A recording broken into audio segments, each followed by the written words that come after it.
সোনার রতন হেনাপাতি দিয়ে ভাই পান খাইব, দেখেন কত সুন্দর করে পান বানাইতেছে।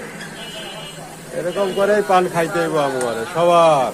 বাংলাদেশে সব ঘরে ঘরে এরকম বাইরের কাছ থেকে আমরা পান কিনে খাবো।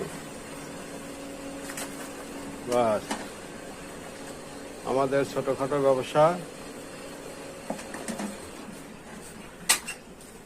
অনেক সুন্দর। সেই সেই সেই হয়েছে। দেন আর একটু দেন। এই যে বড় ভাই দেখেন, শুকনা কাঁচা মিলে এটা কি দিব? এটা কি? এরা এই দেন আপনি ওই শুধু চুন সুপারি দেন।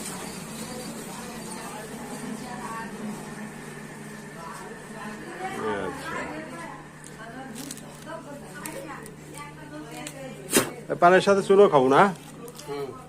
পানের সাথে চুন লাগে। তাহলে আজকে কিরম বেচা কিনা করলেন কেমন বড় ভাই? আজকে মোটামুটি মাশাআল্লাহ ভালো। কটায় বাহির হয়েছেন? কটায় বের হইছি? 9:30টায়। যাক আলহামদুলিল্লাহ। তাহলে হাজিরাটা তো থাকে নাকি ভাই? হ্যাঁ, হাজিরা থাকে। যাক, বড় ভাই হাজিরা থাকে। ঠিক আছে, পান খাইলাম। ঠিক আছে বড় ভাই, একটা হাসি দেন, একটা হাসি দেন। ঠিক আছে, ইনশাল্লাহ। এই যে বাইরের জন্য সবাই দোয়া করবেন। ওকে, থ্যাংকস।